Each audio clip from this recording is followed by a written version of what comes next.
Саламатсыңар балдар? Саламатсызбы.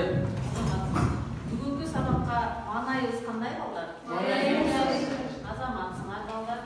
Кана балдар, 5Т тамгасы менен алтын эрежелерин кабыл алып алайлы.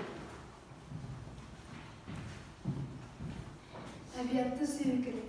Азамат.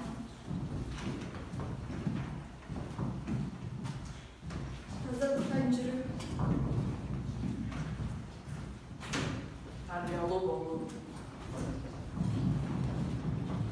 Тайманбас болуу. Тартиптүү болуу.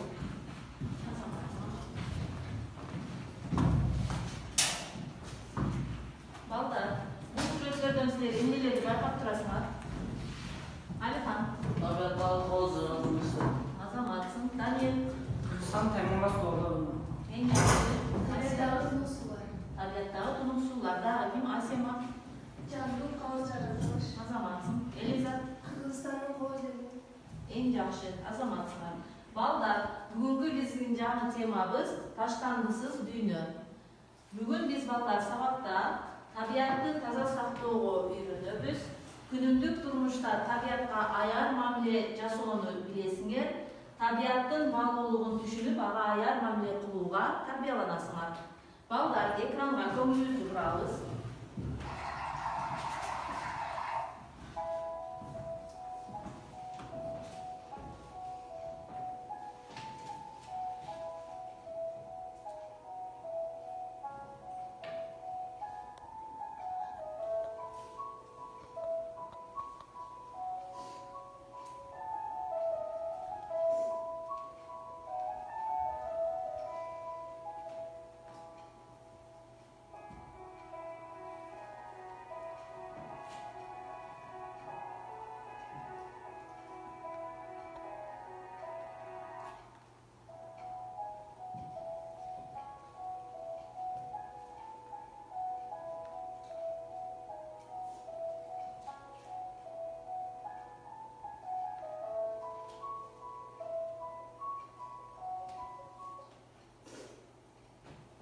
Балдар, экрандагы видеодон силер эмнелерди байкадыңар? Акинай. Таза табиатты. Адахан. Керемет жерлер. Азаматсың. Элиза. Табиаттын сулуулугу. Табиаттын сулуулугу. Дагы. Азаматсыңар. Таза табиат. Бирок адам баласынын таасиринен улам жаратылыш ушул сулуулугун жоготуп, көйгөйлүү маселелерге айланып турат балдар. Эмненин натыйжасынан улам табиатыбыз бузулуп жатат? Кана ким айтат? Эмненин натыйжасынан табиатыбыз бузулуп жатат? Даниэл. Таштандылардын натыйжасында. Таштандылардын натыйжасынан. Элиза. Бул фабрикалардан чыккан жамааттын жатышты. Эң жакшы. Дагы кандай эмнелерди байкап турасыңар? Алихан. Машиналардан чыккан түтүндөрдөн, газдардан. Эң жакшы. Дагы. Сантристик. Азаматсыңар балдар, силер айткандай эле адам табиатынын таасиринин астында табиатыбыз булганып жатат. Кийинки тасмага көңүлүбүздү бурабыз. Таштанды деген бул керектөөдөн же өндүрүштөн кийин пайда болгон керексиз буюмдар. Айлана чөйрөгө туура эмес таштанды ташталса, экологияга жана адам ден соолугуна олуттуу зыян келтирет. Негизги таштандылардын түрлөрү төмөнкүлөр. Тиричилик таштандылары, өнөр-жай таштандылары, курулуш таштандылары, электрондук таштандылар. Балдар, Япония өлкөсүнүн таштандысыз өлкө болгондуктан башка мамлекеттерден айырмаланып турат. Анткени аларда таштандыларды кайра иштетүү, сорттоо жакшы системага коюлган. Таштанды деген бул Балдар, биздин турмушта таштандынын кандай түрлөрү бар? Биздин турмушта таштандылардын кандай түрлөрү бар? Назиза. Иштетилбей калган калыптар. Азаматсың. Асема. Пластик. Пластик идиштер. Даниэл. Мал жабдыктан чыккан жем-чөптөр. Мал жандыктан чыккан жем-чөптөр. Айнек идиштердин сыйыктары. Азаматсың. Расул. Пакет калган. Азаматсың. Эң коркунучтуу ошо эң коркунучтуу таштандылар кайсылар деп ойлойсуңар? Даниэль, Акмуятова жаңылап 300 атты. Элиза, Өтөлекова жана телефон кубаттагычтар. эң жакшы Азамат дагы. Кийинки суроо. Коркунучтуу таштандыларды кайра иштеп балдар, биздин турмушта таштандылардын кандай түрлөрү бар? Ана ким айтат? Элиза, Жерин бүтүп, жердин бөтөлкөлөр, иштетилбей калган пластик, иштетилбей калган пластик иштер, калдыктар, Асема, кагаз пакеттер. кагаз пакеттер. Азаматсыңар, эң коркунучтуу таштандылар кайсылар деп ойлойсуңар? Эң коркунучтуу. Элиза, Өтөлекова жана телефон кубаттагычтар. Азаматсың Даниэль, Медицина жактан чыккан затты. Азаматсыңар. Балдар, коркунучтуу таштандыларды кайра иштетүүгө болобу? Жок, кайра иштетүүгө болбойт. Эмне үчүн? Расулдун жолу туура деп ойлойсуңарбы? Жок, эгер асылдын жолу туура эмес деп ойлойбуз, анткени аларды зыянсыздандырып, эритип кайрадан иштетсе болот. Кайрадан иштеп чыгарса болот. Жок, мен ага кошпойм. Анткени азыр биздин өлкөбүздө андай нерселер жок. Азаматсыңар балдар. Андай эмесе ошол коркунучтуу таштандыларды кайра иштетип чыгууга кайсылар кирет? Коркунучтуу таштандыларды кайра иштетүү. Балдар, булар эмнелер? Пакеттер, Чөмүч. тамак жана салат салынуучу идиштер, Азаматсыңар. Булар эмнелерден жасалат? жерин бөтөлкөлөрдөн жасалат, пластик.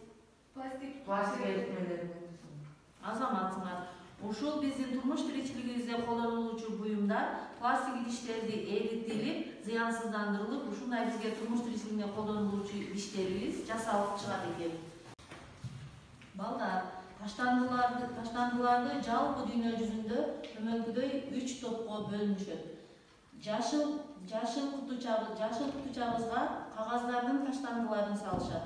Сары кутучабызга пластик желим бөтөлкөлөрдүн таштандылары салынат. Кызыл түстөгү кутучабызга металл буюмдар салынат. Демек, ушул маалыматка карай төмөнкү тапшырмаларга жооп беребиз.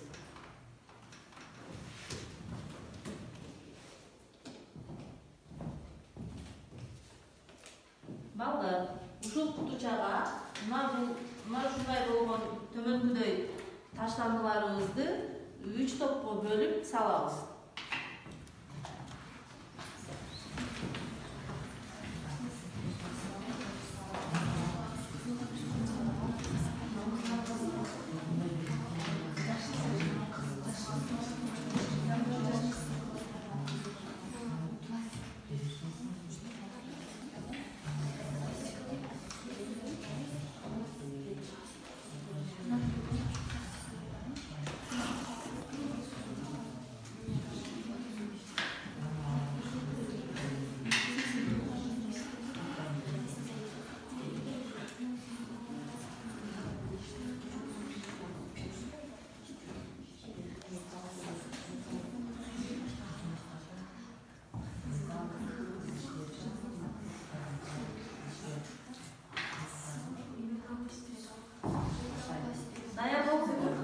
Баштайбыз.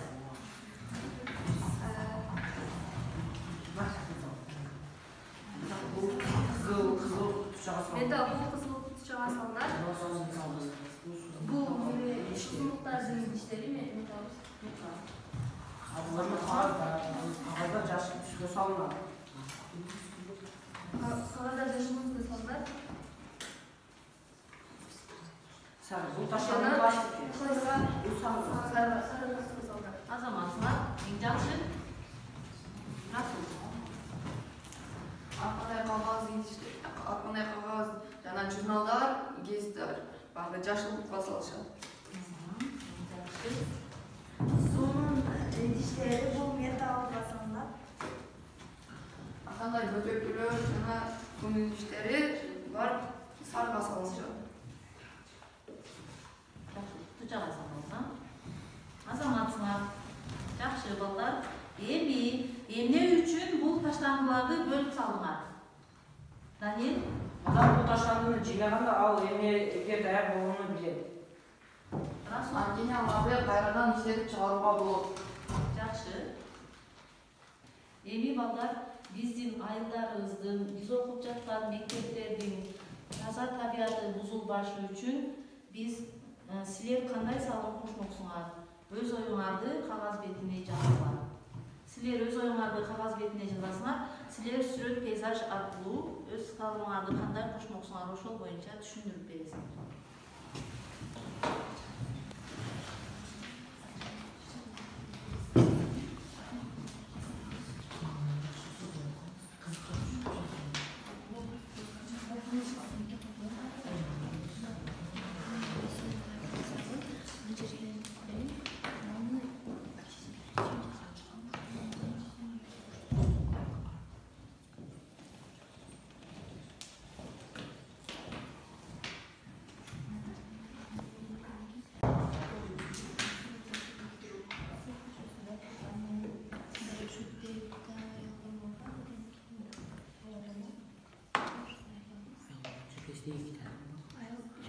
Dayanımız mı kanal? Kim dayan?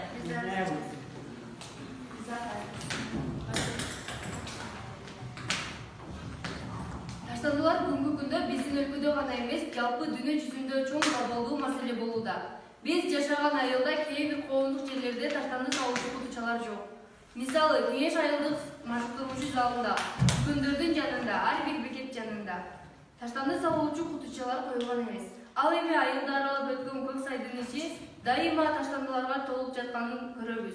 Бул сайдан тынук суу агат жана жалпы айылдык мал жануарлар суу ичет. Ушул көйгөйлөрдү чечүү үчүн биз төмөндөгүдөй салымыбызды кошмокпуз. Ушул көйгөйлөрдү чечүү үчүн биз төмөндөгүдөй салымыбызды кошмокпуз. Биздин бул жол түндүк менен түштүктү байланыштыруучу жол болуп саналат. Биздин айылыбыз ал жолдун астында жайгашкан. Бул эки башкы көчөбүз болуп саналат. Аларда автобекеттер бар. Алардын жанында таштанды салуучу заттар жок. Аларды биз колубуздан кылуучу коробка жана башка заттардан кыла алабыз. Бул 3 затты кылсак аны эки жерге көп канча аны таштанды салуучу заттарды көп кылган болсок, ошончо тазалыгыбыз таза болот. Буну кылганыбыздын себеби ал адамдар буга көбүк пластикке, темирге салганда аны кийин тазалаганда да кыйналуучу, жыйынтык оңой болот. Азаматсыңар, силер келечекте ушундай таштанды салуучу кутучаларды жасай турган экенсиңер, азаматсыңар. Кийинки топко.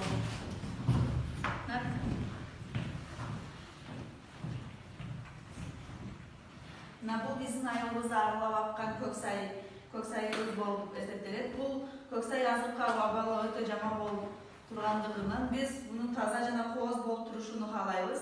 Ошондуктан биз ар ишембилик күнү адамдар, Кеңеш айрым тургундарын кезек менен ишембиликке чыгуусуну каалайбыз. Ошондуктан биз эң биринчи ишембиликти эртең өзүбүз баштап берүүнү каалайбыз. Азаматсыңар, демек силер көк сайга таштанды терүү үчүн чыгат экенсиңер да. Кол кабыңарды унутпагыла. Азаматсыңар балдар, бүгүнкү сабакта биздин айылдын тазалыгы тынчтандырып жаткан болсо, демек биз сабагыбызда максатыбызга жеттик деп ойлойм. Үйгө тапшырма балдар. Ушул биздин кереметтүү айылыбыздын сүрөтүнү тартып келүүгө тапшырма берем.